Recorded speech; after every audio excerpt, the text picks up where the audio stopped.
DRS Racing. We're in the game.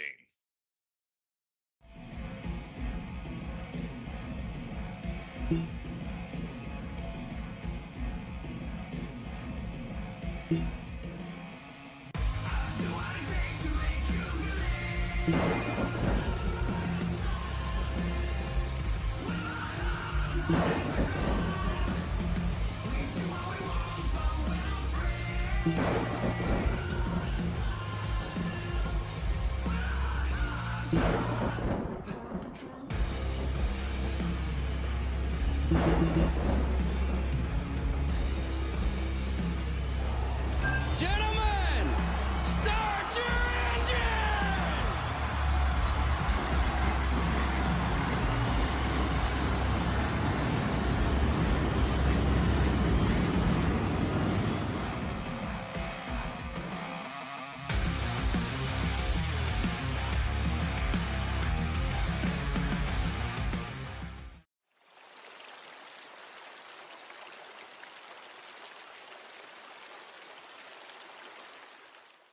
Hey Dad, did you know that replacing your cooling system reduces repair costs and improves energy efficiency? Plus it operates more efficiently, which means more money in my pocket.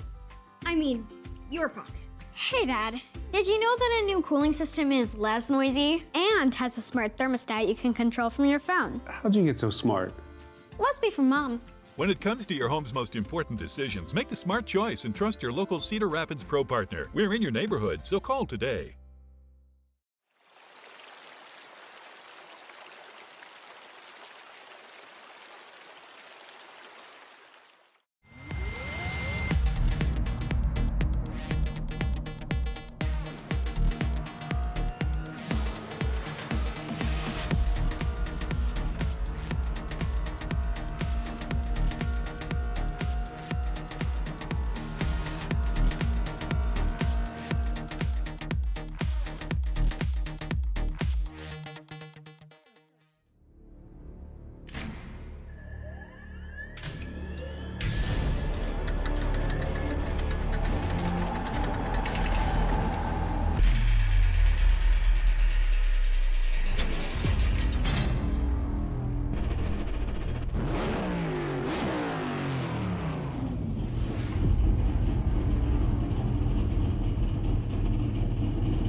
Progressive banking, a wide racetrack, how hard could it be?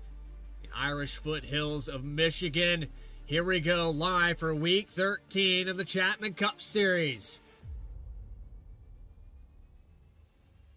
It's the Sit-Down Marks 200 from Michigan International Speedway. I'm your host, Bradley Cooper, alongside Alex Gagnon. Alex, I told you I was going to wing it, and I think I quoted you. How hard could it be to get around this place? Well, you could go 3 wide, you could go 4 wide very easily here. There's so many different ways to get around this place, but there's only one way to win. Yeah, and you know, we joke a little bit of how hard could it be because this is a track that is so wide open, so many different lanes you can run here. But this is a rather challenging track because the ability to run so many lanes in the corners, it narrows back out on these straightaways. So you got to be really mindful if you're running 2, 3, 4 wide even at points, that's all going to converge back to a singular point on corner exit, and that gets a lot of folks out of sorts, can really jeopardize your run in a good scenario, and in a bad scenario, you might end up in another car or in the fence. It's very momentum-based here at Michigan. It's one of my favorite racetracks personally, right next to Auto Club. But these 2-mile ovals present a lot of different lines. We're going to see a fantastic race here today. Nothing short of amazing with the action out there tonight. But it's time to talk about the points. We had some shakeups here, so I just want to address there were some penalties after last week. So getting done there at Nashville Superspeedway, we had to kind of dial back. We weren't able to get the points graphic done this week, so I just wanted to address that, get that out of the way. If your favorite driver was doing well last week, well, maybe they didn't get the points that you thought they got. I don't know exactly what the penalties were, but all I know is that we do not have the graphic for this week. Nothing was standardized and official yet, so we're still kind of waiting on that information. But we can say that it was a great race at Nashville. Not a lot of passing, but a lot of action, and actually the passes for the lead. That was the big part, the big takeaway, Alex, from last week compared to what we're going to see here, where we guarantee you we're going to see 100 passes for the lead. Yeah, this is going to be, I think there's going to be a lot of give and take in the early going of this race.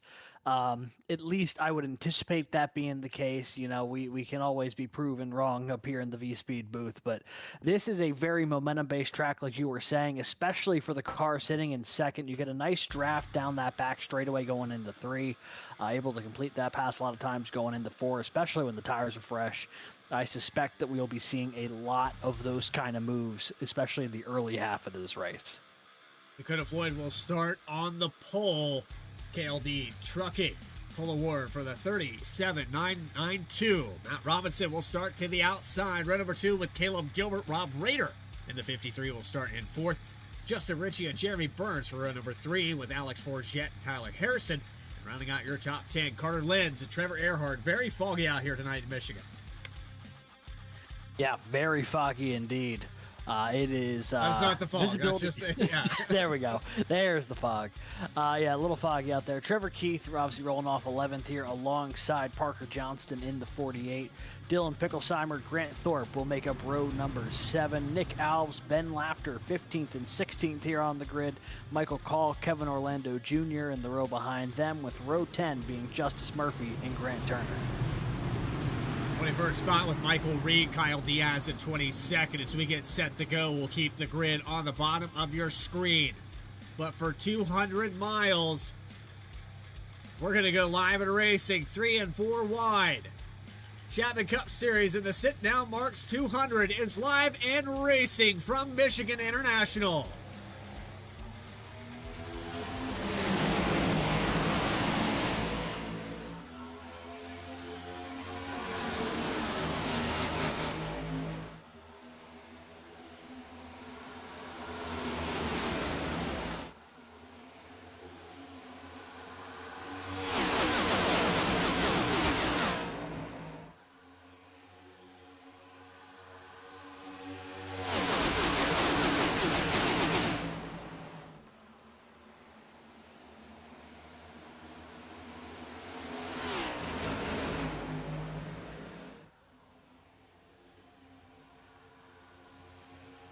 Leading lap 1 in MIS, it's Dakota Floyd from the pole, but has a lot of contest there on the outside. That's the draft you were talking about in the pre-race.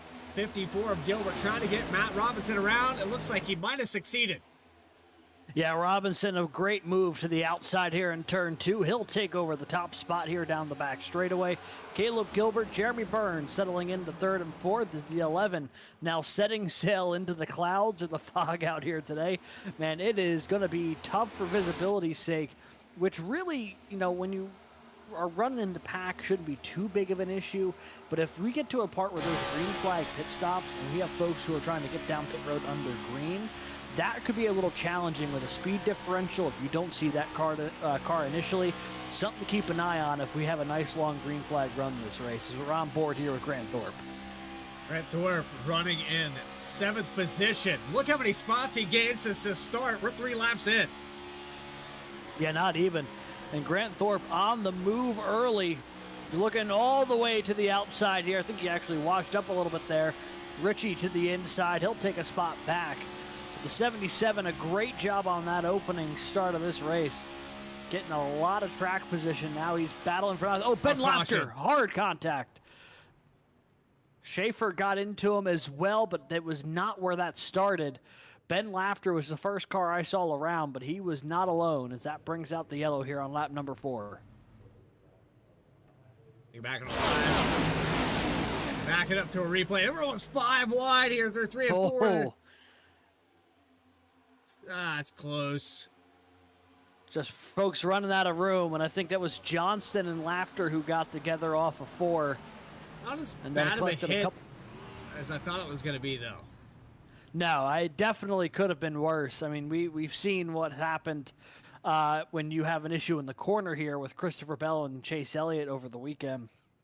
Luckily, this on the straightaway, only light contact with the wall, but yeah, definitely some heavy contact between the 64 and the 23 when that was kind of unfurling. But initially, it was Johnson and Laughter who got together. And to your point, Bradley, I mean, 5 wide in the corner. We talked about 2, 3, and 4, but you just don't have enough racetrack anywhere for 5 wide. I've seen it work once. It was mid-pack. It was somewhere around the 15th, 16th position in the race I was in. And I just backed out of it. I knew that I wanted nothing to do with it. And that's what these drivers are going to have to do. Someone's going to have to make that decision of, this isn't worth it. We're 3 laps into the race. I'm going to lift off the throttle and let these guys have that position, because I guarantee you, we do that too many times, one of those 5 cars is not making it out the other end. Certainly not. Certainly not indeed. And a very early run down pit road for basically the entire field. That's got to be getting them into the fuel number here for the opening stage, I'd have to imagine. Because everyone decided to come down pit road. Yeah, the stage tonight scheduled for lap 28. So that is this is basically ensuring they'll all be able to make it to the end of the run. The 11 will win the race off of pit road. Floyd will stand second. It was Gilbert and Burns very close out of the exit. The top 5 pretty much stay the same. Tyler Harrison has gained 3 spots up to the top 5. Trevor Earhart up 4. We're talking about the 77 just a moment ago. Grant Thorpe, he gave a lot of those positions back just as fast as he was getting them picked up. Gives most of it back on pit road here. Yeah, not ideal for the 77. But it's early, and clearly he's got some speed on these restarts. Very curious to see if he's able to run it back the way he did at the drop of the green flag in this one, because he made up 7 spots in 2 laps. Yeah, I mean, this is... The track conditions suboptimal, to say the least. I mean, it is just a haze over Michigan today. 67 degrees, the air temperature. And apparently it rained here a lot before we got to this point. Mostly cloudy skies. Yeah, certainly must have. It is, that moisture still in the air. I don't know if it stopped raining entirely. Yeah. Well, and the factors here, with a very cool racetrack, with the fog and the humidity, it's still going to be slick out there. You're still going to have that greasy surface. And I don't believe this track's going to build any heat. It might not even rubber up on certain parts of it. No, it might not. This is, you know, we'll really need a long run to let some tires break apart, I think, to really see any semblance of that. But especially if we only have short runs like what we just saw, certainly no chance that this thing rubbers in with any sort of consistency. So 3 laps into the race. Ben Laughter with contact, 5 wide. Backs these drivers back up. 28 cars started the race here today. Ben Laughter actually took an early exit. That's a tough break for the 64. It's not been the best season for him, and Michigan going to be one to forget for sure. Not sure how much that he really could have helped, given how stacked up kind of everyone was there off of 4, but certainly a frustrating end to the evening for Ben Laughter. So it'll be Matt Robinson, the command car for this restart. Dakota Floyd has got close a few times to winning here in Michigan. And I would say the 57, watched him progress, got the victory here this season, came close a lot last year in 2025. With the confidence level, this 57 car has been running up front. So has the 11. We also could throw the 31 of Jeremiah Nelson into that mix. I'm sure he'll be up here momentarily. Green flag is out. We're back underway at MIS. Good start here for Robinson. Gonna lead him down in the turn one. Floyd and Gilbert side by side for the spot behind him. 57 up high, trying to hold that spot off the corner. Looks like it's still gonna be a dead heat going down the backstretch. And a little shuffling around back here. I saw the 53 step out of line. Trying to get around the 39. That's Grant Turner on the outside of the white. Man, the fog It's here blending. from the distance cameras makes it very difficult to track some of these folks. Luckily, you know, Rob Raiders you can pick out pretty easily with how bright that yellow and blue number 53 is. But we'll jump on board with Rob as he settles in here to 19th, looking to make a spot up here on Kyle Diaz. This is the third week, I believe, in a row that Rob Raider has chose this car. And he felt like it brought him good luck. We went to Charlotte, and he had a good showing there, of course. I think right now it's that Kyle Busch throwback. I don't think this 53 car is going to change. I think it's going to stick with this. Yeah, certainly might. It's brought him some good success so far and might continue to do so as he's trying to work his way through the field. Meanwhile, 4 wide up there. That's Grant Thorpe on the bottom. Now door-to-door with Picklesheimer off of 2. They're settling in 3 wide. Oh, Caleb Gilbert, big move down to the inside. I don't think that was intentional, but he saved it. I have to get a look back on that in just a moment. As they come through 3 and 4, they're still offset 4 wide. Parker Johnston peeking his nose in there. They will go 4 wide down the front stretch. Here we go. There we go again. Johnston clear of Ritchie down the 3 wide going in the 1. Big lunge for the 48. Is he able to keep it down to the apron? Looks like he will, but that's going to let Thorpe and Forget back into the picture. Contact, See it. 55. Oh, Justin Ritchie way down there. Able to save it. Second lap in a row, we've had someone get way down below the white line on the back straightaway. And we got to go dial it back here for Caleb Gilbert on the backstretch.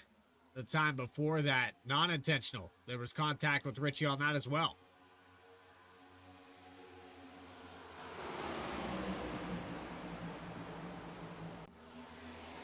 Back to the live shot. It hasn't settled down. No, it has not. About the only thing we can say with any certainty is that Matt Robinson is the race leader right now. Quarter second over Jeremy Burns. After that, it is getting to be a bit of a hornet's nest battling for position 2 and 3 wide throughout the field in these corners. Here's Forget and Thorpe both trying to make a move on Caleb Gilbert off the back bumper of the 54. Thorpe peak to the outside. Forget to the inside. Gilbert able to hold him off for the time being. Oh, a deep dive here by the 91. Almost some contact there with the 27, I believe that was, of Orlando. He ends up losing 3 or 4 spots out of that. Yeah, it wasn't great, but he keeps it in one piece, keeps it together, continues the truck on. So he's got a lot of Justice Murphy. Now Nick Alves to the inside. The 24 trying to take a peek. Now the 12, man, this is the fun of Michigan, where you were just being attacked from all sides, just trying to hold on to it, man. It's getting hectic out here.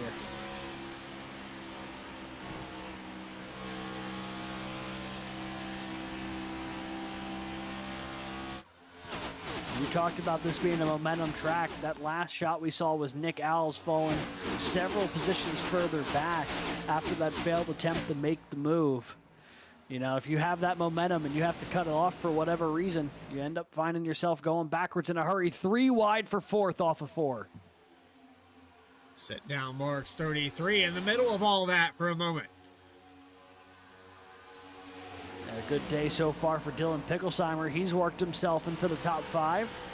He's got Carter Linz right to the inside here.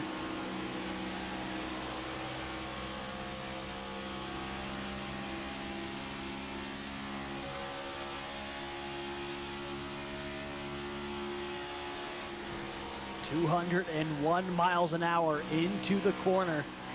They call this NASCAR's fastest track because it's the biggest track they'll run without a restrictor plate.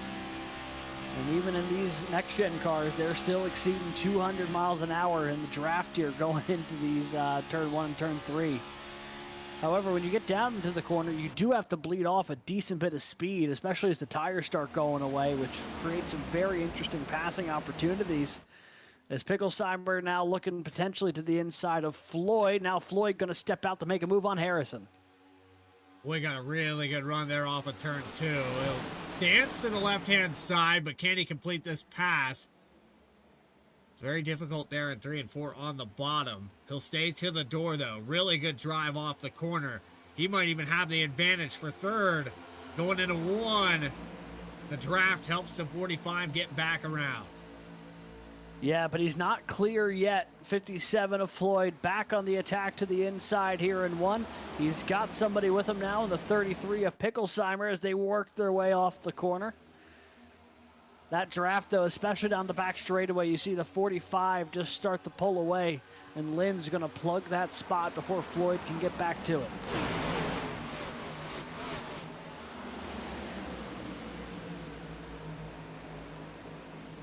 So the dance continues, playing chess at 200 plus miles per hour, and the top 5 still up for grabs. Floyd falls back. Your pole sitter in the 57 lost 5 positions, back to 6th now. 3 wide behind them. Thorpe thought about it, not able to keep it there. This is that part of the run where the tires are starting to go away just a little bit. Starts to become a little harder to be making a pass to the inside unless you clear in the corner. Because on the straightaway, that draft is going to carry that line with a higher bit of momentum. Is now Justice Murphy going to try to seal the deal here. Not quite going to do it. Thorpe with a bit of the draft. He's going to get a good run off.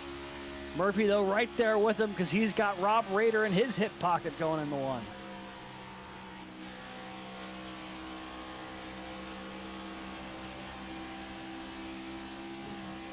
Into the wall for into the Thorpe. wall. Big save from the 77. He's going to lose out to Justice Murphy, though. Here comes Kyle Diaz to the inside. Diaz making a sharp move there. That was an elevator move for 4 wide off of 4. Thorpe backed out of it. And that may have been smart because they were running out of room off the corner. Diaz battling Sirkovich now. So we're on board with the 88 as he gets a run to the back bumper of Raider. There's a car down there on the apron just beside Floyd, and there's some contact there. I think that's Dylan Picklesheimer that was using the 33 all the way down below that white line. That's interesting in itself. I've never seen anyone get away with that here. Watch this. Yeah, the speeds are incredibly high to be pulling off something like that with any sort of consistency. Picklesheimer, though, making it work. Watch him go down into 1. About halfway through the corner, he gets both of those left side tires below the white line, almost the right sides to it, before he slides back up and just makes a tiny bit of contact there with Floyd. That could have been way worse, as I think he just did that again. He's trying something different. Let's watch on board here. He's losing a lot of ground doing it, though. I don't think he's going to do it many more times. Yeah, I've seen him. He's tried it the past couple times in 1 and 2. A little bit here again in 3 and 4. Wonder if he's trying to help get the car to rotate a little bit, but the problem is you end up bleeding off so much speed at that angle that it can be a little tough to do consistently and make progress. Currently running in the 10th position. Does he try it again here in 1 and 2? This is where he's been really going after it. Not quite this time.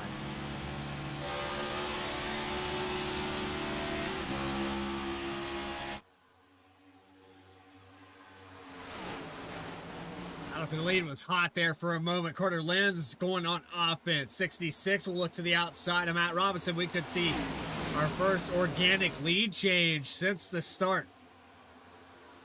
Yeah, we saw 1 lap 2. It's been all Robinson since, but Carter Lynn's right to the back bumper here. What does he do in the 1 and 2? Looking to try the outside here of the 11. And if he's able to keep the nose to the outside here, he'll have a great chance off the corner. Side by side for the race lead. Carter Linz on the outside, Matt Robinson on the inside. And Linz is going to take it away in the 3. If you're Robinson now, you're thinking, okay, I got past. Maybe I was out front a little bit longer than I anticipated. The tires maybe burned off. I don't know exactly how the 11 is handling right now, but this is not a bad situation to be in. We got the stage, of course, coming up very soon. I would sit back here on Linz. I probably burned more fuel than I wanted to. Yeah. I think I'm just gonna ride in his wake for a while and save some of that on the other side. With where the caution fell, I'm pretty sure there should be no concerns of anybody for fuel. The lone exception could be Robinson with the amount of laps he spent out front. Not as much of a drafting and saving fuel in the draft situation at Michigan as you'd see at Talladega or Daytona, but you can definitely save some fuel here if you're running in that draft times. Robinson, though, did not have that luxury, so I have no doubt he will make it, but he's definitely going to be the lowest on the tank of any of these guys, which also could cost him a slightly longer pit stop here when they do come down at the end of the stage, because they'll have to spend that little bit of extra time getting the extra fuel in the car. Sun's starting to come out here in Michigan. Maybe we'll see this fog dissipate, start to clear up a little bit. 3 wide, deeper in this field. Just behind Caleb Gilbert, you've got Justice Murphy, Dylan Picklesheimer, Alex Forget, Berube off of 4. And this is 4 stage points. 2 of those 3 positions will give some out. That's 9th, 10th, 11th on the racetrack right now. Forget now on the outside looking in as Justice Murphy continues his march toward the front as he's up to 9th. Gilbert's going to get by Floyd on the outside. Struggle there for the 57 coming off of turn 2. Lost a spot. Going to go back on offense into 3 and 4. Not enough. Just clears. Good battle here with only a couple laps to go in the stage. Floyd holds 7th. Gilbert trying to take it away here into turn 1. He gets right to him. Backs off a touch. And the momentum here just killer. You can see how much the 57 was able to open up that gap just from that slight hesitation from the 54. This is where we're going to see the stab for the lead. If the 11 has anything left for Carter Linz, it's going to be on the white flag for stage 1. Pretty good run through 3 and 4 there for the 11. Gets right into the tire tracks of the 66. Might have a go at things next time around the racetrack in 3 and 4 if he gets a good exit off of 2. He's all the way down on the bottom. He gets a decent drive to match the speed, but he's going to need a little bit more of that. Linz hits the wall just slightly. This is going to be a good run into 3. He's right in the tire tracks, though. It goes a little wider this time around. Does he hold second is the question. That is not a guarantee here coming to the line. Calls right there with him. However, Robinson holds second. Carter Linz will win the opening stage of tonight's race at Michigan International Speedway. Started 9th, only led a couple laps that stage, but he is looking mighty fast here this evening.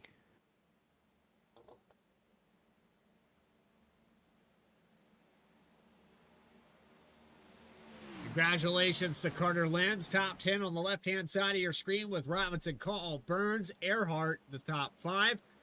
Then you have Harrison, Floyd, Gilbert, Picklesheimer, and Murphy in the top 10. All awarded stage points here. Stage 1 complete. What a great racetrack. I mean, how many other places, even at the super speedways, Talladega, Daytona, I guess we could throw Atlanta in there. I hate saying that, but we don't see this kind of racing. Technically. Yeah. No. We don't see this kind of racing. It just doesn't. It's not momentum based. Yeah, we got 3 and 4 wide, but it's pushing. It's shoving. Here, Yeah, it's far you still more, have an exit. bump drafting and far less slingshot. Here, there's still a lot of that sort of slingshot energy at play, but you do have to break enough where there's a little bit of opportunity there in the corners. It's just the 2-mile ovals with the Gen 7 car particularly have just been a really good match, which makes what happened to Auto Club that much more of a tragedy. But at least we still got Michigan on the schedule to fulfill that need. Just, man, is it a ton of fun. As here comes the entire field down pit lane. This is going to be a big stop here for track position. Can Carter Linz get in the box cleanly and get out with the lead? And does Robinson lose any time, potentially having to fuel up a little bit more? Have to execute here. That's the main part of this. Deep into the stall there for the 66. Matt Robinson just now finding his stall. Your pole sitter and Floyd hits his box as well. Race off of pit road coming up right here. Down and away for the 66. The 5. It's going to be a close one. Floyd down and away. Wins the race. Floyd. Dakota Floyd, huge move on pit lane. Unbelievable. He got several positions there. Then Call, I believe, was next. Oh, actually fell back to 6th position. It was Linz. I think, yeah. Linz was second one off. Then it was Earhart, Robinson. I think Burns potentially in 5th, and then Call in 6th. So a little bit of a shakeup here across the front 3 rows. Well, this guy's hypnotizing all of them.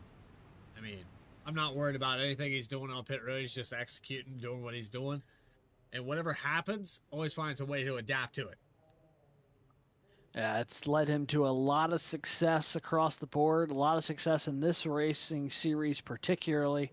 Even it's foggy. It's even foggy in his room right now. Look at that. He's really going for the ambient vibe. He's trying to make sure his conditions are the same as the racetrack right now. Yeah. Get this guy running machine. in the top 5, and he's looking pretty steady so far. He was challenging for the lead there for a little bit before he kind of fell off a little bit later in that run. But yeah, I wouldn't be too worried if I was a fan of the 9 right now. It's a lot of different names so far. We've only had 2 cautions, 3 lead changes. Stage 1 winner, Carter Linz in the 66. Made that pass, led 4 laps. Falls back 1 spot with an execution of 12 seconds on pit road. Dakota Floyd, your pole sitter, takes the spot back. It's going to be a good one here. Hope you're enjoying tonight's action. Stage 2 coming up in just a moment. Alex Gagnon, Bradley Cooper with camera packs provided by Dougie Beard. Season 2026, the 3rd season, I believe, maybe even 4th. I don't even know. We've been here for a long time at Racing Rev, the Chapman Cup Series. Kind of lose track of time. It's very hard for us as commentators. And Alex, you've covered multiple different leagues. I've covered multiple different leagues. But Wednesday has always been that just one. Saying, yeah, I'm about to say, I think you saying multiple is a bit of an understatement with the amount that you've covered. But yeah, Wednesday nights very much are for Chapman Cup and Racing Rev. They've been a staple on the calendar for a couple of years now on these Wednesday nights, and wouldn't have it any other way. And it's a long, full season all the way to November. We're not even midway into this thing yet. Going to go all the way in to wintertime. Green flag is out, though, for Dakota Floyd. Stage 2 underway for the sit-down Marks 200. Floyd immediately jumps to the high side, trying to block off that lane. Robinson, Linz side by side in the turn 1.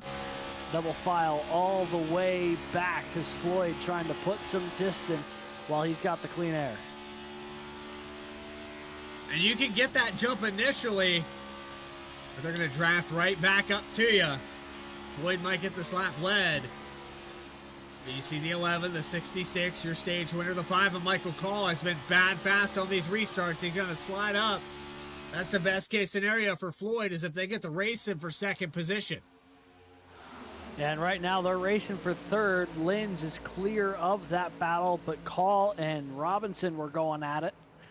Now into turn 1. Now we're looking at maybe a little bit of 3 wide potentially. Call not quite able to keep it there, but single or double file, they'll go off the corner. Trevor Earhart with a good run. He's now up to the 4th spot. Here goes Picklesheimer as well. On board with Michael Call in the 5. And why not? Let's put the full telemetry up on the screen. Let's put the driver camera up here in full mode. Big run off of 4.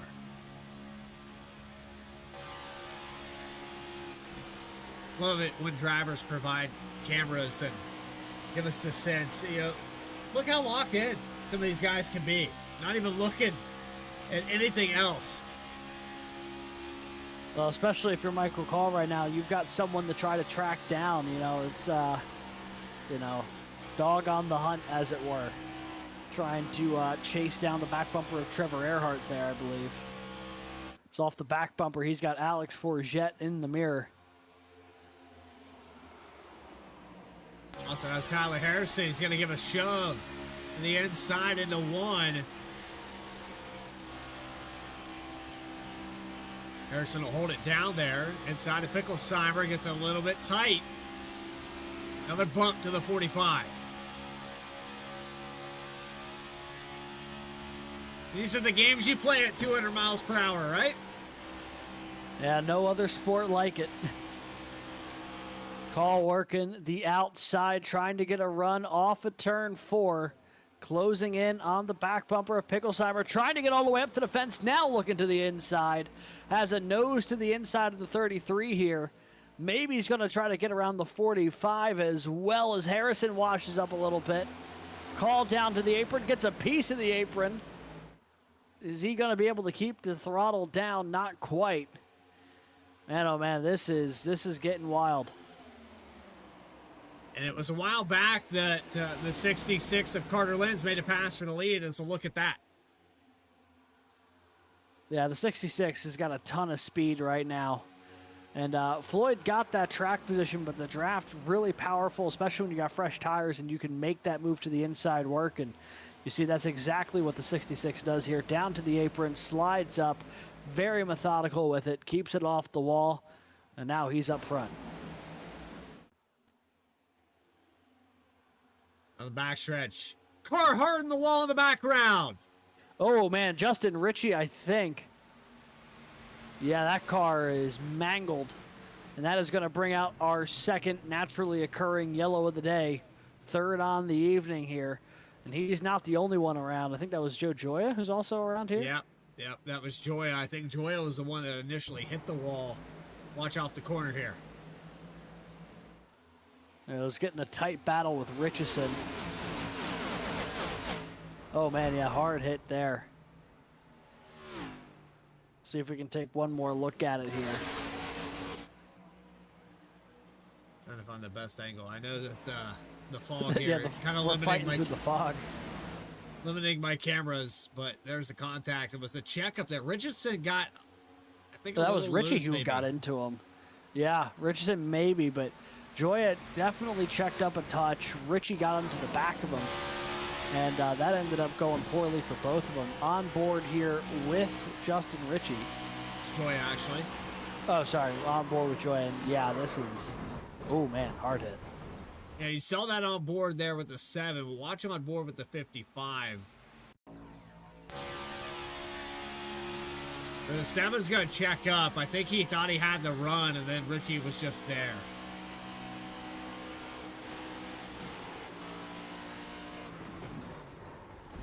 Seven initially got to the inside of the 8. The 8 checks up just a touch, and that checks up the 7. Richie has nowhere to go.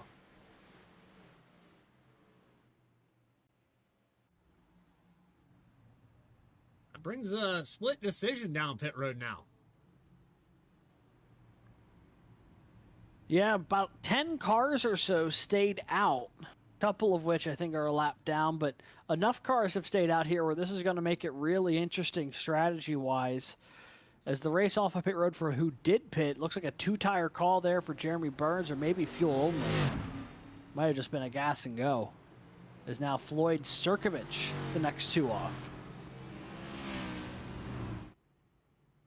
So pretty much the top 10, all the way down to Brandon Richardson. You have Lenz, Robinson, Earhart, Picklesheimer, and Harrison, the top 5. But all these drivers elect to stay out, and we will see a split decision on pit road. Don't go anywhere. The sit-down Marks 200 at Michigan International will continue on Vspeed in the Chapman Cup Series.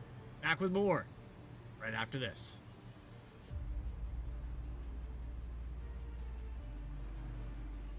JS Racing. We're in the game.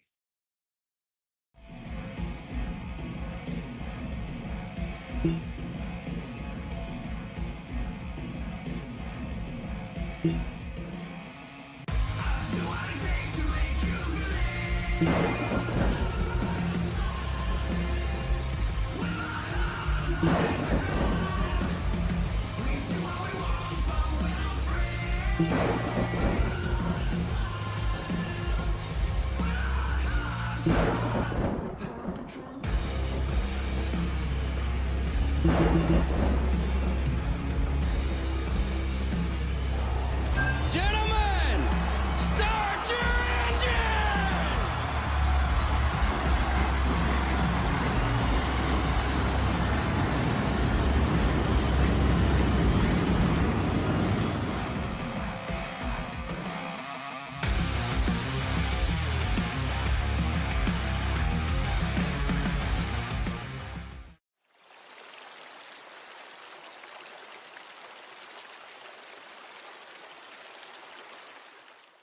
Hey Dad, did you know that replacing your cooling system reduces repair costs and improves energy efficiency? Plus, it operates more efficiently, which means more money in my pocket. I mean, your pocket. Hey Dad, did you know that a new cooling system is less noisy and has a smart thermostat you can control from your phone? How'd you get so smart? Must be from Mom. When it comes to your home's most important decisions, make the smart choice and trust your local Cedar Rapids Pro partner. We're in your neighborhood, so call today.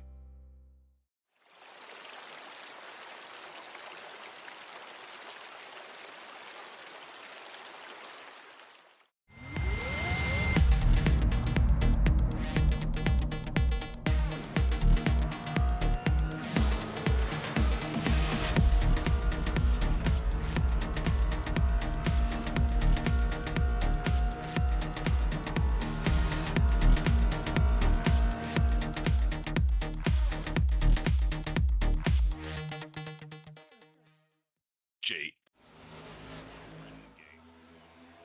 Back here live at Michigan. Green flag is out after that caution with Joe Joya and the 55 of Justin Ritchie. Carter Lenz, the command car for this restart. Lenz heating and cooling on the top spot.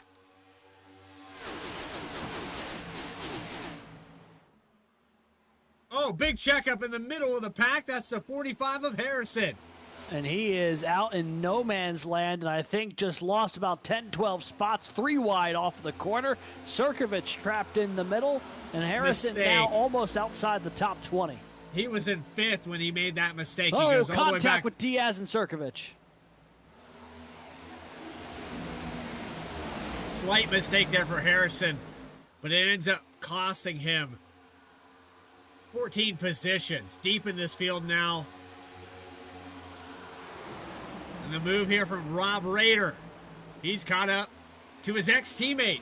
We just recently learned about this, but the 9 and the 53 are not working together. They seem to be on the same strategy a lot. I think maybe just working together for so long. Yeah, I think that was the case, and, especially because they had been teammates for several seasons. You just go to assume, but what they say about assuming, I suppose. But right now, Rob Rader settling into the 10th spot, working his way up to the outside of the corner. And he's made some good progress. He started this one in the back of the field. He's worked his way into the top 10. This is the highest he's run all evening long. Actually had maybe a penalty there. They qualified higher, was deep in the field. We watched the 53, it was in the back, but qualified way up front. Started 4th. So maybe those penalties assessed that we talked about, the points not being official in the pre-race. It's always great to have some drama here, but it would have been nice to kind of know. Whoops. Wrong button. but would have been nice to know there. And calm down, sit down, Marks. I'm still getting that t-shirt. That was a mistake. That was something completely different. Look at the bottom. Picklesheimer's still driving down there. There. I give it some TV time for Picklesheimer to make up for it. On board with the 33, currently sitting in the 5th position. It's been a very good day so far for Dylan Picklesheimer, hanging around that 5th to 8th spot most of the afternoon as he is fully below the yellow line there at 1 and 2. He is really trying to get that line to work, and I can say with a good amount of confidence, I don't know if I've ever seen someone try that line at Michigan more than once accidentally. Yeah, you make a mistake and maybe brake too much or get on the throttle early and catch the car down there, but I don't think I've ever seen someone deliberately drive down there every end of the track. On board again. I gotta see this. Yeah, we'll see if he does it again here in 1 and 2. He was very going for it the last time. Little higher up the racetrack this time. Doesn't even get down left sides to the yellow line, so not entirely sure what the move is here. Maybe he's abandoning that plan because I think Trevor Keith got around him that last time, although they both cleared Jeremy Burns, so he's still running in that 5th spot. Touches it Once again. Yeah, it worked. It's not every lap, but it's not every corner, but it feels like it is every lap, at least one half of the track or the other. Yeah, I think it's adaptability, right? Now he's going to do it again. I think he's going to come all the way down here. Yeah, he's going to touch the apron. I think it's just to help him rotate that car and complete the pass if he's getting that run to the inside. I feel like I've seen it is for sure. I feel like I've seen that strategy work occasionally, but usually it's at tracks much smaller and much slower than this. It's very rare we see it at something at this high a speed. And Michigan has a decent bit of banking. Like that can really, New Hampshire's a great example of that, which is half the size and half the banking. This track's a whole different monster when it comes to trying to get a car to wrap around like that. But yeah, here he goes again. That was a great shot there. Stuff. Yeah, it was. Shot. It's phenomenal to see, but we also see a battle for the lead in the midst of all this. Trevor Earhart's going to take it over. Yeah, he's looking for the lead for the first time here today. Carter Lynn's trying to hold on to it, and he will, at least for now. But that 41's a hard charger at the moment. He's been up in that top 5 all evening long, and now he's looking for the lead. He's credited with having led a couple laps, but I don't know if he's really been clear out in front of the field for very long. I think it's been a lot of maybe leading at the line in this battle here with Lynn's. Lost a lot of ground there out of 2 that time by. We'll have Matt Robinson catching up to the inside. Robinson tucks back in. Looking off the back end of Earhart. I got to confirm here with Trevor Keith, but I think this is a KSX graphics paint scheme on the 41. Getting a really good look at what the 15 is capable of doing on painting. And when speaking he's not of which, sponsoring paint barrels or pit barrels, we don't have those here tonight. no, we do not. But speaking of KSX and Trevor Keith a little bit, on board with him now up to 4th. It's been a great run tonight for the 15 as we take a look now at the onboard. He's now looking for 3rd to the inside of Robinson. Think he's going to be able to claim it here. And his march to the front continues. Him and Trevor Earhart, they start at 10th and 11th respectively. They're up to 2nd and 3rd now. And the room is a little bit more decorated this time. You saw there last week, not as much going on. Slowly working on it. One thing that's worth noting is the 4 guys who are in the chat for Rolling Thunder Racing. Jeremy Burns, Matt Robinson, Trevor Earhart, Trevor Keith. Very notably, the drivers running 2nd, 3rd, 4th, and 5th right now on the racetrack. Phenomenal team effort from those guys so far. It's all about strategy. We saw it there on pit road. A few drivers kept electing to come in. It was a split decision. But it looks like it is paid off for the drivers that stayed out. For the most part, that's still in your top 5. 22 laps on the stint for Lenz, Earhart, Keith, and Robinson that stayed out. Burns up to 13 laps on this stint, trying to work on the outside of Matt Robinson. And it doesn't look like this 10-lap advantage on tires has really paid off yet. Not quite. You see Burns sitting in the 5th spot, just got around Picklesheimer.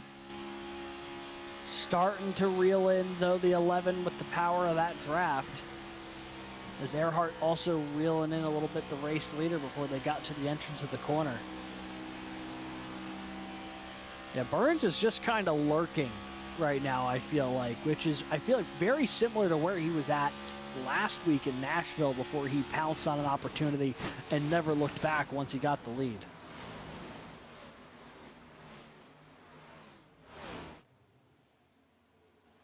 The KLD Pole Award on the racetrack all season long, driven on the sponsorship by the 24 of Nick Alves into the top 10, up 5 positions. Nick Alves doing fantastic here today. It's about time Nick Alves had a quiet night. It's been a while since the 24 has had the success. We're halfway through this race, so for Nick Alves, he hopes the other half is even better. Yeah, and, you know, so far, so good. We saw him a little further back in the field for a little while ago, but now has worked his way into the top 10. And looking pretty good so far. He's got Tyler Harrison developing a bit of a run here behind him. He's got Kyle Diaz coming with him. Nice little battle happening here, 10th through 12th on the racetrack. Rob Rader trying to hold off Dakota Floyd just ahead of him. That's for 7th. I got a new one for you. The onboard with Dakota Floyd. And a very ominous Yoshi, it looks like, in the background. I think that was a wave.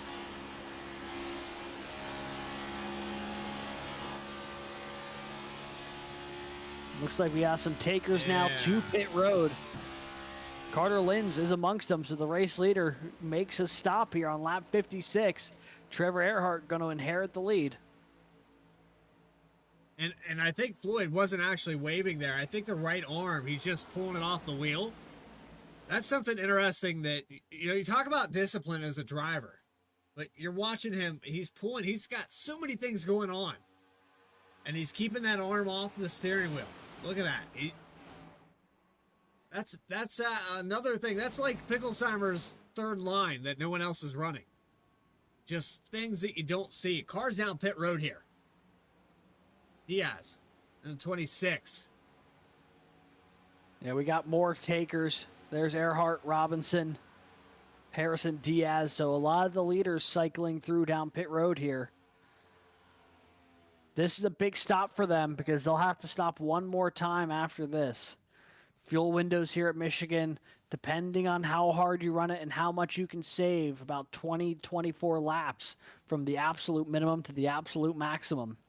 So the average there being about 22 would put you right at lap 80 for a 20-lap run to the end of this thing. So these guys are in good shape to make it on one more stop after this.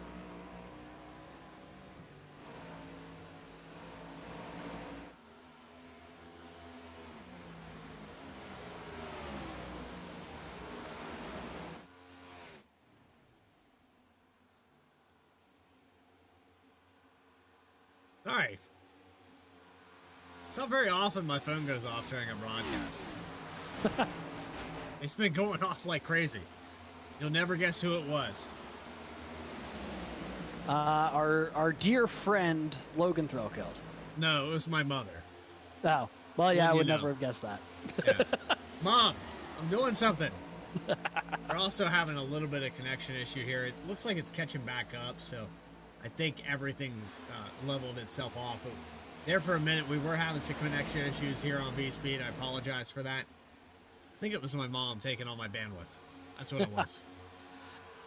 Well, speaking of connection issues, it does sound like another driver in the field had some connection issues here tonight, which cost him some potential valuable points.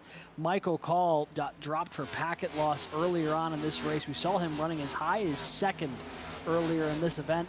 Now scored 10 laps down in the 26th position. This is going to be a frustrating one for the 5, I have no doubt, because he had a very fast race car tonight. Yeah, he was running up there in the top 5 for a lot of this. He was making passes. He was definitely keeping his pace up. And it's more frustrating because the 5 of Call, in my opinion, 2026 has been his best season. He's been phenomenal this year. It feels like week in, week out, we've been seeing him take care of business. And, you know, he's had some really good results to show for it. A couple of that have gotten away from him as well, but he's looked really strong through the opening part of this season. And tonight looked to be a night where he really could have put his stamp on things. And, well, not quite now, unless there's some more attrition through the field. He's actually racing beside another guy that has looked the best in 2026. That's Grant Turner in the number 39. 2 wins. How about that? Yeah, he's been phenomenal this year. When it comes to some of these longer strategy races, there has not been much of anybody better.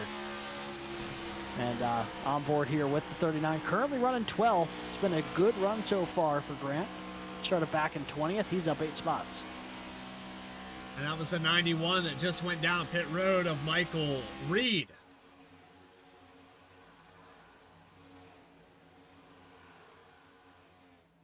So a different strategy for these drivers deep into their run now.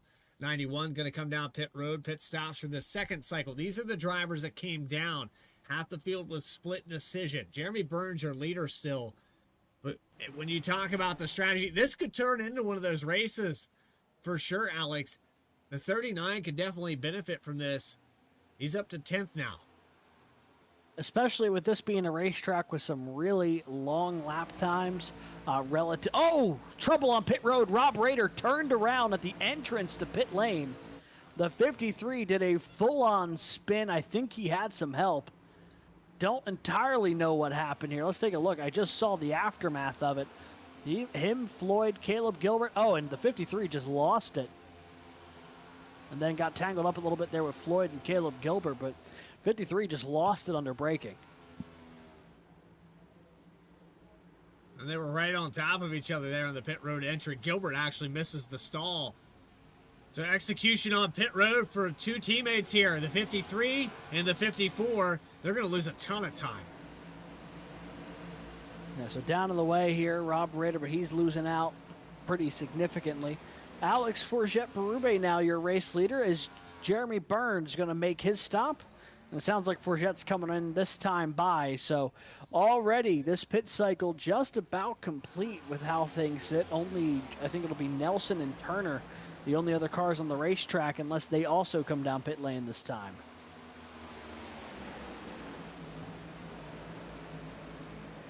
There's Alex Forget hitting the pit lane. That'll give the lead over to Jeremiah Nelson, who's coming down to pit now. 39 follows in with Turner.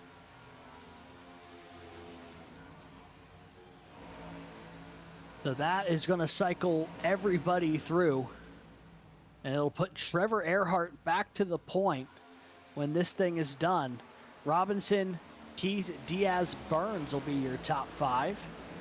Tell you what, it's been a phenomenal run so far tonight for the 41 of Trevor Earhart. He's looked really fast, and he's put himself in a really good spot here coming out of this green flag pit cycle. And as far as pit entry goes, nobody, we got close. We did get close. Nobody has hit those KSX pit barrels here today. Just yet, anyway. Just yet might be the phrase if we have another one of those moments going down pit lane. That was really dicey for a moment. But everyone has stayed barrel free to this point here tonight. 2/3 of the way through this one here at Michigan International Speedway. The sit-down marks 200. Trevor Earhart currently your race leader, half a second over Matt Robinson, Trevor Keith, Kyle Diaz, Jeremy Burns your top 5.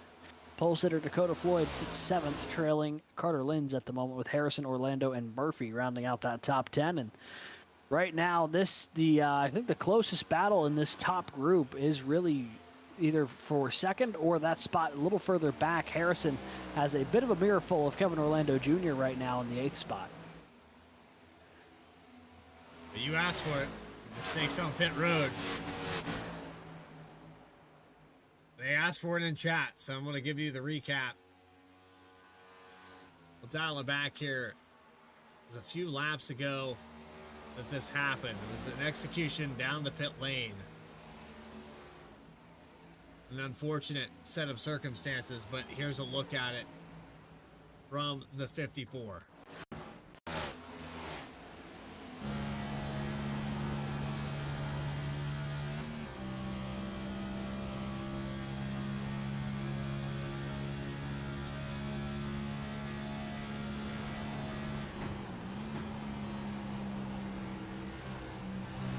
See the 53 of Rob Rader, the 57 of Dakota Floyd, and the 54 of Caleb Gilbert come down pit road at the same time. Rader makes a mistake, locks it up. His teammate has nowhere to go, but that's not the worst of it. Gilbert works his way towards his stall, and then things really go wrong. Just one of those nightmare scenarios where things go from bad to worse in the matter of moments. Caleb Gilbert had been running pretty well before all of this too, but you see down to the box and into the wall, overshoots the box, then too tight to the wall for them to actually make the stop, has to three-point turn it to get it angled enough, still can't get it angled right, back into the box a second time, or third at this point, finally is able to get the right sides up, and just, I mean, people are leaving pit road by the time they finally got the jack up on that thing. A nightmare scenario. And that's a scenario that you race and you prep, you practice, you do everything you can to prevent something like that. We're talking about probably 14 to 15 seconds on a pit road compared to everybody else. That's extra time wasted and lost. Even his teammate, the 53 of Rob Rader, was 10 seconds faster because he elected two tires, and he fell back to 21st.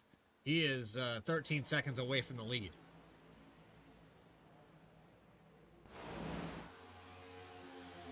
Complexion of this race has changed pretty heavily here into the final 30 laps. As we jump on board here, this is Kyle Diaz in the 26, currently running 5th. He has really kind of worked his way into a good position here. We haven't talked about him a ton tonight, but in the top 5 for the first time this evening, right on the back bumper of Jeremy Burns. And both of these guys looking to try to make some headway up to Trevor Keith, about a second and change in front of him.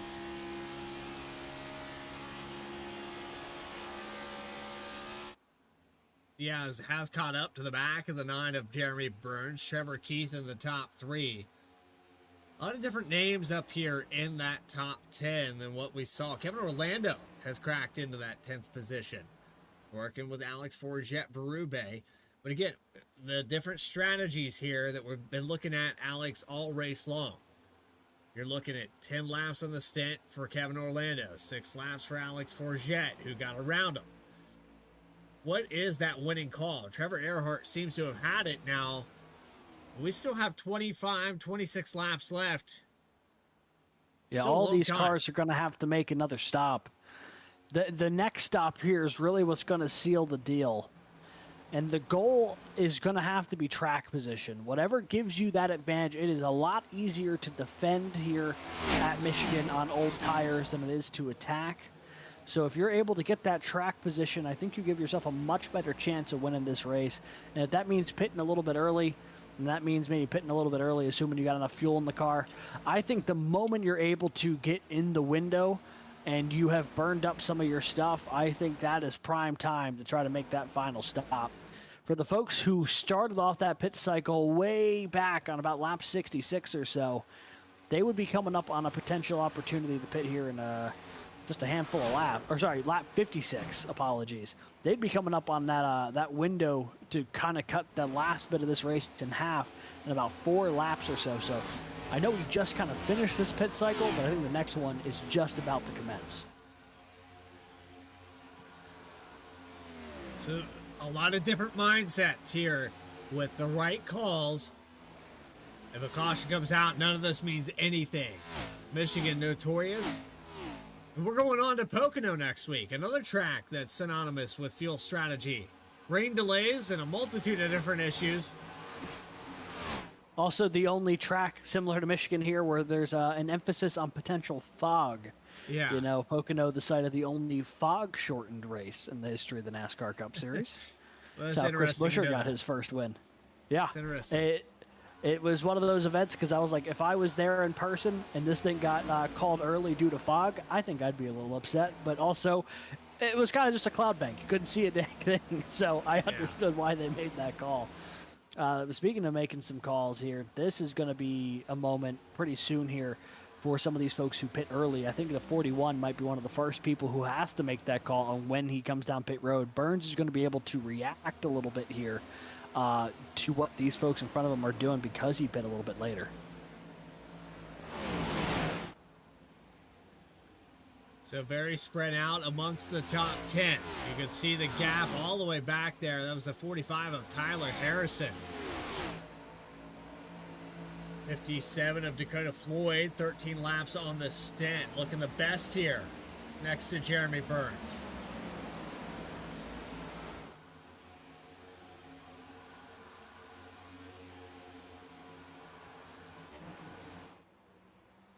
It's going to be a difficult call. Yeah, those gaps are starting to shrink here. So whatever you're going to end up deciding to do, you got to decide to do it soon here. Robinson and Keith are both closing in. Burns has caught up to Trevor Keith here in a fairly quick amount of time.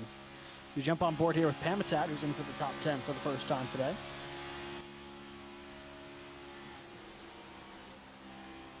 That's another one of those. I'm going to put the camera on him, and then I'm quickly going to have to take it off because how many times have we mentioned his name?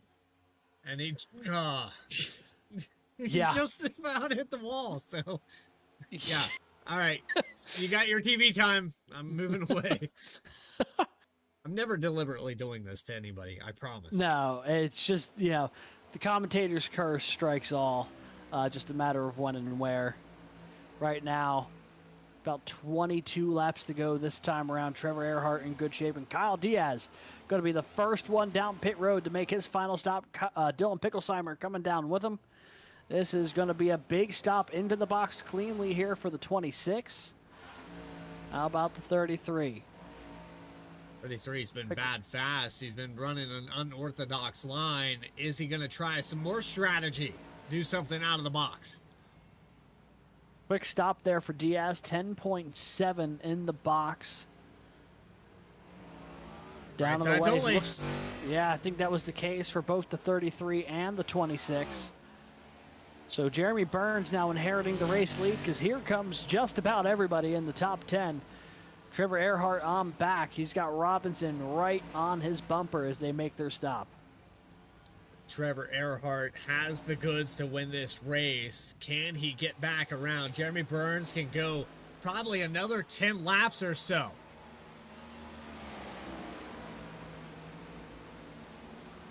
I think Earhart's got it in the bag here. Based off the numbers. He's in good shape. We'll see how everything cycles through. Diaz is able to get back around Burns, gets back onto the lead lap here. There's was cars leaving pit road as Diaz goes roaring by. Pit one lap earlier than some of these guys, but Earhart out way in front of him. Justice Murphy coming back out onto the racetrack down the back straightaway. Gonna lose a lap. Carter Lenz a lap down. Tyler Harrison, they are hoping the caution does not come out at this point. You had to come in.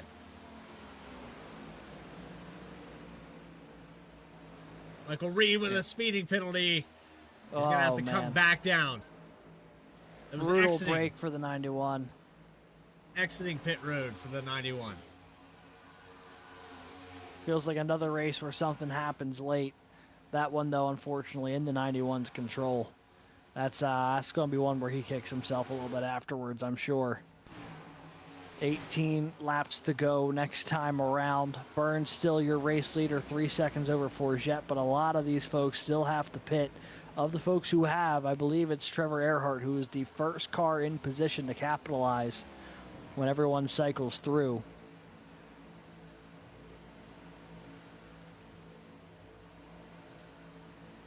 At this point, you got to wonder if some of these folks just resign themselves to running this thing until the fuel tank empties out in the hopes of a yellow. Because, I mean, right now, I don't know if there's a strategy on the racetrack for those who haven't pit yet that's going to get you out in front of that 41. He's played this thing so well tonight. And how about the recovery here from Justin Ritchie? Still yet to come down pit road, as I believe that's Caleb Gilbert in the 40 or 54 in the background there. Burns back out or on pit road. Jeremiah Nelson gonna stay out a couple more laps.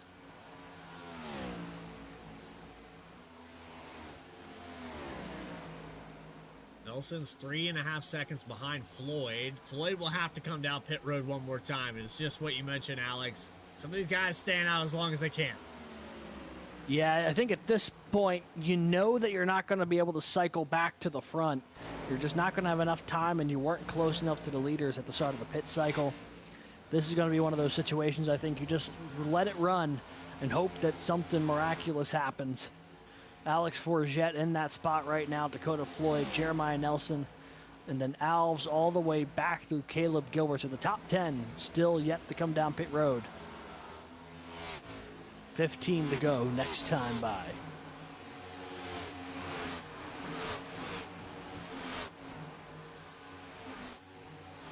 Alex Forget with the lead. 19 laps on this stint. The top 10 is over that 19 lap mark.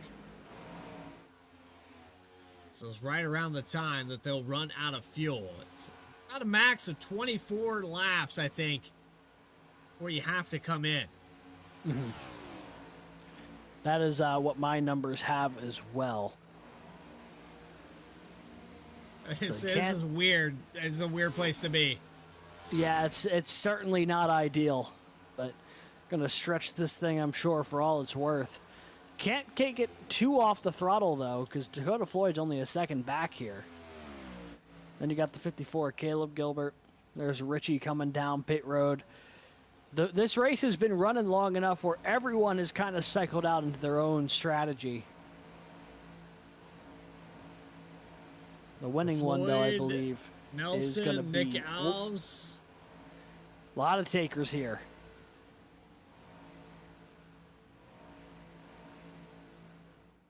Man, and it's such a bad feeling to come down pit road with 10 to go because you know you don't have the time now to make that ground back up. If this falls maybe 15 laps sooner, they're in that weird spot where they might run out of fuel and could save enough. But now they're in a situation where it's just, there's not enough time. No. Which is incredibly unfortunate. But just kind of the nature of where this race is sitting right now.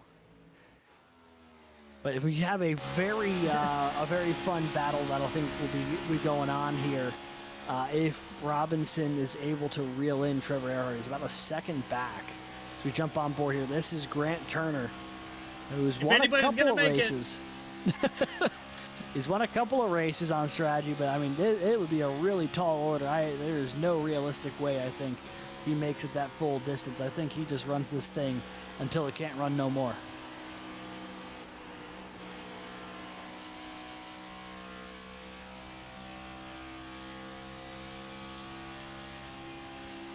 So this right here is setting up for another one of those strategy races that we've seen all season long. And I think that's by design, Alex. We put the lap counts and the stage breaks right around that fuel mark. We're forcing drivers to play those calculations. And you have to adapt to it. If there's a caution in that first stage, you've got to come down pit road, commit to maybe I lose a few spots. Let the other guys make the mistake. You always take that gamble. Yeah, absolutely. And here comes Turner now down pit road. So this will cycle back into the hands of the 41 of Trevor Earhart. Now that Turner is down in the way, no cautions there through that pit cycle. So everything going to stay fairly normal here as they cycle through. It'll be 11 laps to go at the line. And we'll see what the gap is from Earhart to Robinson. It's a little over a second. However, this is one of those tracks, Bradley, where if you just get a couple of tenths, if you are able to catch the tail end of that draft, you might be able to start making some serious progress in a hurry. Yeah, you got to get within that 1 second mark to start pulling that air. But the 41 has been phenomenal in this second half of the race. We mentioned him a few times in the first stage, in those first 28 laps. But after the flip on the strategy, got out front, and now has led 16 laps. Carter Lenz won the stage to begin this race. 66 has had some heartbreak here. Still running in the top 10. But I think if you're Carter Lenz, you had speed. Michael Call was another one of those drivers that had bad luck here today. And then this guy lurking in the background all race. I think just a little bit too much lurking. There to capitalize if something did change. We still have 10 laps to go. But I think if this race stays green, it's Trevor Earhart. Yeah, I mean, Earhart's put together a perfect play on the strategy. He's had enough speed to back it up. 1.2 seconds clear of Robinson. And a lot of clean racetrack in front of him here with only a handful of laps to go. Robinson, though, cutting that deficit down just a little bit through the corner. Came down about a tenth that last time around. So the 11 might make this a little interesting here if he's able to keep this up. That deficit continues to drop down a bit. And that is the man of, that's the face of the man who knows that he's a little bit quicker maybe right now than the leader. And he is going after it. Sitting up in the chair trying to make something happen. On the 9/10 this time by, looking at the lap times, a 39.072 compared to a 38.77. Wow, couple tenths faster, and that deficit continues to shrink here. Thought Earhart was going to be able to set sail.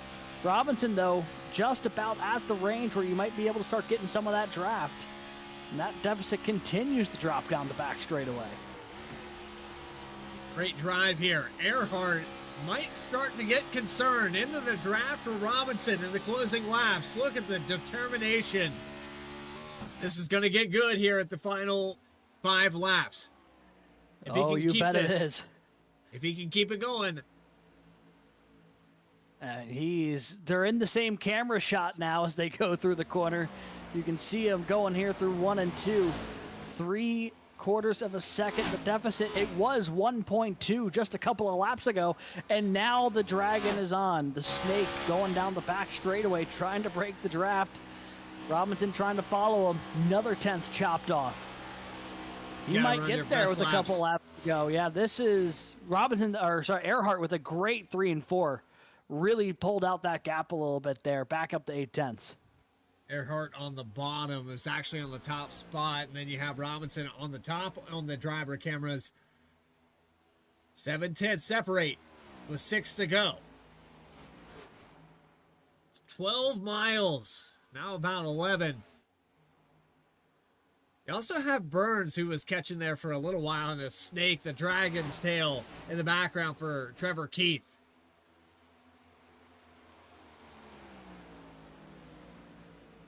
Looks like Earhart really has figured something out here with 3 and 4 that has allowed him to put the throttle back down a bit to keep that deficit at about 7/10.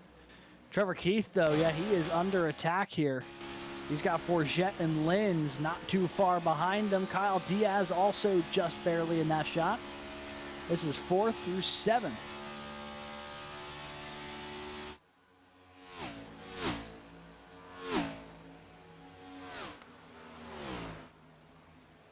Half a second now, coming off of 4. Got a really good entry, but not a good exit for Robinson. Yeah, I think the 11 is so eager to try to track him down. He's just driving it in a little bit deeper than the 41, which is allowing Earhart to get a slightly stronger run off the corner. And that's doing just enough to maintain that deficit right now. The gap 6/10. A little bit quicker for Robinson that last lap. Not by much, though. Only a couple hundredths. He's going to need more than that if he's going to make a run at this thing with only a couple laps to go. Problem is now, not only is he in the draft, but in the corners, he's going to have to deal with a little bit of that dirty air. Now running the high side, trying to do something different. Well, we saw it earlier with a 33. Maybe that's the call. I haven't seen anybody else try that low line. Earhart makes some time back up. These two on the same stint of 18 laps.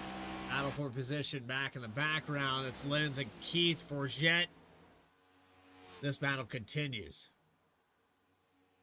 Yeah, again, trying to break that draft down the back straightaway for Jet and Linz. Oh, Linz is almost there on for Jet for the 5th spot. To the inside, he's going to look here with 3 to go. 66 has led a good bit of laps here today. Going to fall probably a little short of the race win, but still going to be a good points day. Trying to get a little bit more and get another top 5 on the season. Well, it's a great capitalization. Got that stage win, like you said, and he's just had a fantastic 2026. I see no reason why Carter Lenz should be worried about this one here. Looking at the top 5, but a solid day nonetheless. Yeah, strong day here for the 66. And for this battle for the lead, it's Earhart and Robinson still. Robinson a little bit faster the last lap. Here we go. White flag in the air, presented by Earhart Homes. Love where you live. And this one is going to come down to the last lap. Earhart in good shape, but he's not out of the woods yet. At last time by, almost identical lap times. Robinson's going to overdrive it and hit the outside wall. And that's going to, I think that seals the deal. Trevor Earhart is going to be victorious. He's going to go into 3 and 4 with half a mile left. And the 41 car is going to win week 13. And the 41 car is victorious. Sit down marks 200 goes to Trevor Earhart. What a drive from the 41. Put together a fantastic day. You can see how excited he is. And that was a long time coming this season for the 41. It's been a bit of an up and down year to start, but executed perfectly here tonight and is rewarded for that effort. I think it's still sinking in for him.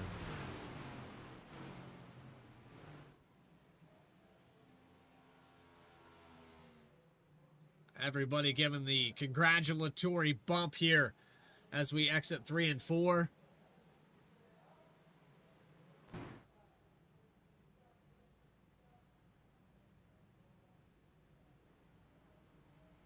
A screenshot there with your top 3.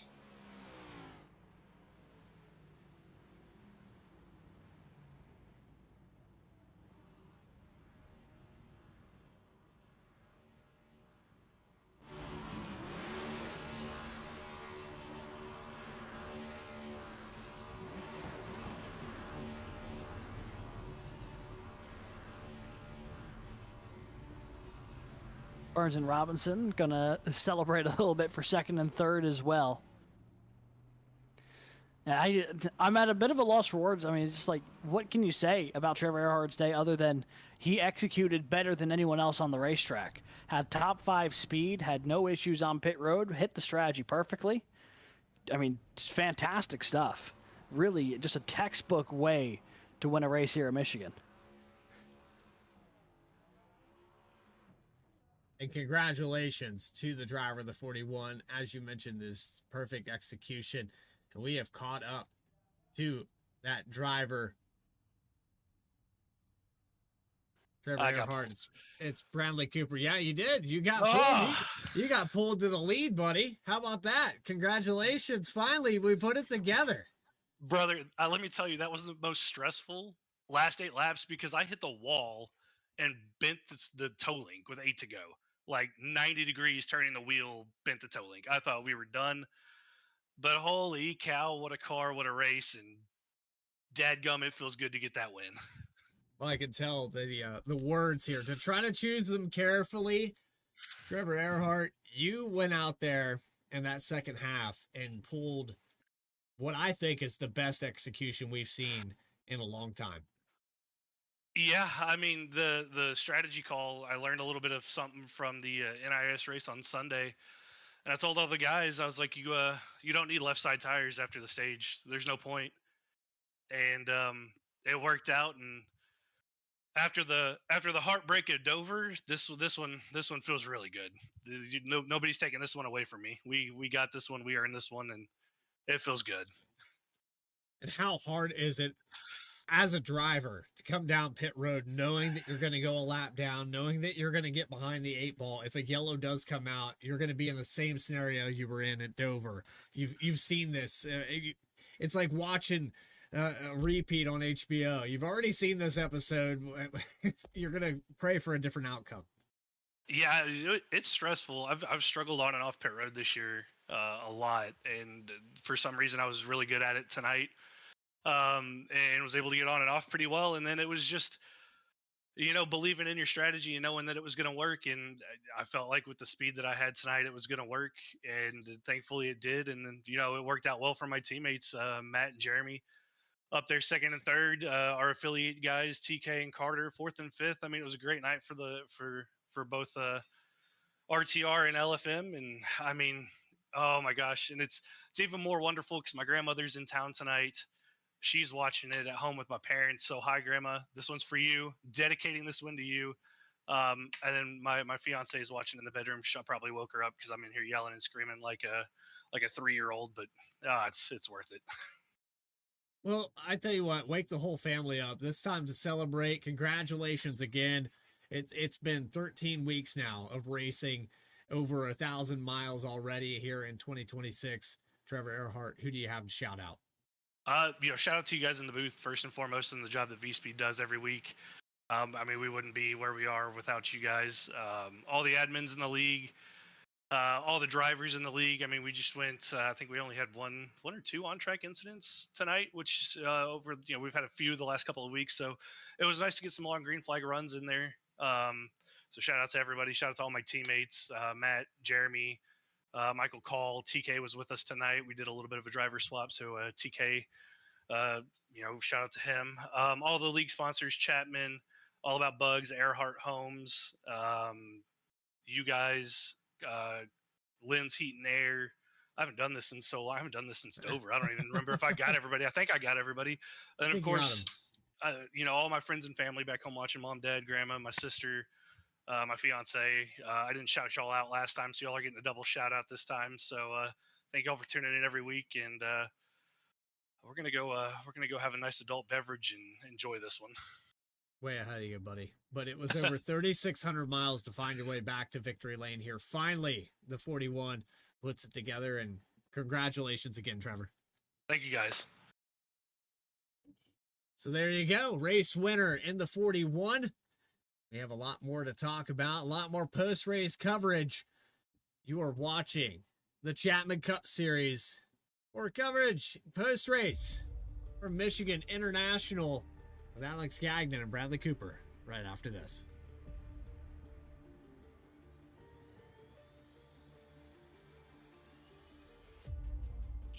JS Racing. We're in the game.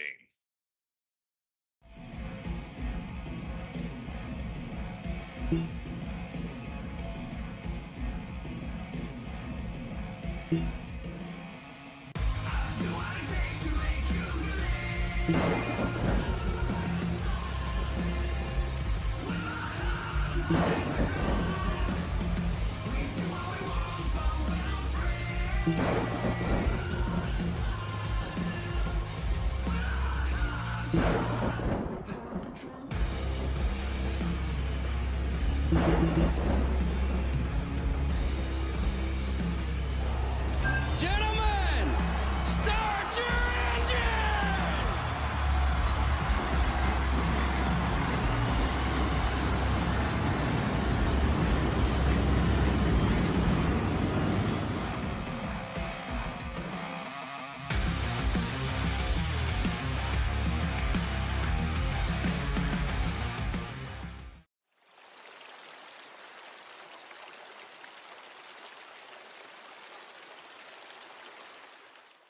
Hey Dad, did you know that replacing your cooling system reduces repair costs and improves energy efficiency? Plus, it operates more efficiently, which means more money in my pocket. I mean, your pocket. Hey Dad, did you know that a new cooling system is less noisy and has a smart thermostat you can control from your phone? How'd you get so smart? Must be from Mom. When it comes to your home's most important decisions, make the smart choice and trust your local Cedar Rapids Pro partner. We're in your neighborhood, so call today.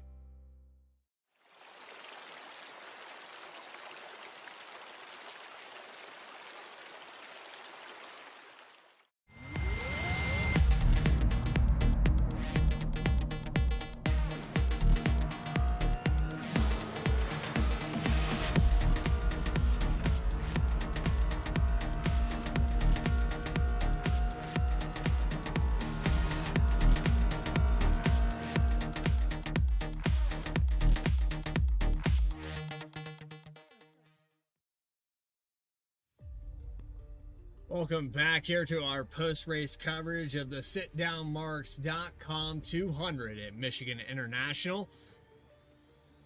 Finished under regulation and an excellent execution of strategy and different drivers getting the lead. 14 of them to be exact, with 3 cautions. Carter Lenz won stage number 1. Now it's on to your final race results. Trevor Earhart finds his way to victory lane, will become, I believe, the 7th different winner here this season. Matt Robinson, Jeremy Burns for the top 3. We'll get a word with those drivers in just a moment's time. Trevor Keith with the Dragon's Tail defending off Carter Lenz, Alex Forchette, and Kyle Diaz there in the closing laps. An excellent strategy by all those drivers, with Dakota Floyd, Kevin Orlando, and Tyler Harrison rounding out your top 10. Looking back at 11th here, Brandon Pamitat brings it home after a plus 14 day, started 25th. Jeremiah Nelson will bring it home 12th, just ahead of Nick Alves in the 13th spot. Dylan Picklesheimer will finish 14th with Justice Murphy in the 15th spot. Parker Johnston in 16th here, just ahead of Grant Turner in the 17th spot. 18th goes to Jacob Sirkovich, with Caleb Gilbert and Brandon Richardson rounding out the top 20. Said it right, finally. Everybody holds me to this standard that I myself am not even capable of. Justin Ritchie in 21st spot with Michael Reed. Execution on the exit of pit road puts him in 22nd spot. Rob Rader out of the ordinary here for the 53. Grant Thorpe, how many spots did he gain tonight and then end up losing? 24th spot there for the 77. Christopher Schaefer, 25th. Michael Call with connection issues. Joe Joya, contact there with the 55. He'll end up in 27th. And Ben Laughter, the first to have problems here today, will round out your field. But Alex Gagnon is caught up with your second place finisher. It is Matt Robinson in the number 11, taking it down pit road. Hey there, Matt, you got a copy? Yes, sir. What's going on, guys? I tell you what, you definitely kept things interesting there at the end. It looked like you were really making some time. The Trevor Earhart there in the closing laps, ultimately just about a half second short, give or take. But led a bunch of laps, qualified well, ran up front all day. How do you assess a day like today where you were maybe not the most dominant car, but one of the dominant cars? Today was just a really good points day. I qualified way better than I practiced, so I can't complain about that. Clean air was key. I mean, it was, once I got ahead of Dakota, it was really hard for anybody to catch up, and I could not break the bubble. I was 0.7 behind Trevor for 15 laps. I couldn't get closer. I couldn't get far. Like, it was just this weird bubble I really, really wanted to break. Yeah, I'll be honest. I was a little surprised because when you got to about that distance, I'm like, oh, okay, he's going to catch a little bit of the draft and maybe reel him in a little bit more. And then it felt like the thing just kind of stalled out a little bit. Was the dirty air overriding any of the benefits you would have had from the draft? I don't know. We both were kind of running different lines in the corners. I mean, obviously he's my teammate. Then I had Burns behind me, who's another teammate, and we kind of were just making sure that all of us had clean air so we could keep it pretty clean. But it's like there was no pull down the front straightaway or the back straightaway with the draft. I don't know. It was just weird. It was certainly a little odd to watch, but ultimately, I mean, to your point, great points day for you today. I mean, just about got every point you could get your hands on. And, you know, efforts like that, I'm sure you're going to be able to carry that kind of momentum into the next couple weeks here, knowing you've got that kind of speed. Matt, is there anyone you'd like to shout out here tonight on the podium run? Yeah, shout out to my wife and my kids that let me do this every Wednesday night. My parents who watch every week. You guys do awesome. Obviously, my team. I mean, this year our team has just gelled so well between Call Burns, me, and Trevor Earhart that it's really starting to show on the track week in and week out where we are. And Coastal Financial, obviously Racing Revolution. This is my fourth year, fifth year, I think. There's nowhere else I want to race. These guys are fantastic. The competition is just absolutely insane. And you are certainly a big part of that. It's a ton of fun to watch you out there racing, Matt. Congrats on the run here tonight. And hopefully we'll see you next week at, I believe, Pocono. Yes, sir. I appreciate it. Have a good night, guys. You as well. And that is your runner-up finisher here tonight, Matt Robinson. And that number 11 machine led 21 laps en route to a second-place finish. And finally, down pit road, it's the fan favorite, Jeremy Burns in the number 9. And Jeremy, I got to say, it's another one of those weeks where you got to think back. I'm lurking. I'm doing everything I'm supposed to do. And then nothing makes sense yet again. Yeah. I mean, that's exactly how it ended up being. Apparently, you don't need left side tires, which is just incredible at this stage in the game. But yeah, I mean, we had a stop there where I kind of got a little off cycle, but it's because I got kind of shuffled back there. I was sitting in 10th at that time of the caution. And actually, with taking no tires and just fuel, I came out in 10th. So it was kind of a free stop for me, was able to maintain track position, and it put me off cycle to the point where I didn't have to take a second can of fuel there on that last stop. So overall, just it was a great points maximization day, great stage result, great overall alliance result. I mean, these guys were crazy fast, and it was all between us. So, you know, we're communicating through it all and talking about what's working, and we're like, well, you know, if it's not me, it better be one of us, right? And as we got towards the end there, it was more clear that it was actually going to be all of us up there. So that was pretty cool. Sucks to see that Call had connection issues, but if it wasn't for those connection issues, he was right up there with us too. So just a great performance overall. Talked to you a lot last week post race. We hung out for quite some time. So we call you the fan favorite here at Vspeed, but I'm trying not to show my bias. I talked to you way longer than we probably anticipated. It was almost 3 a.m, I think, before you logged off. I know you as a competitor, Jeremy. Does it keep you on your toes to have things like, you know, left sides don't matter, and, you know, strategies that we've had in the season in 2026? As a competitor, how do you feel about this season? Has it kept you fresh? Is it making you adapt?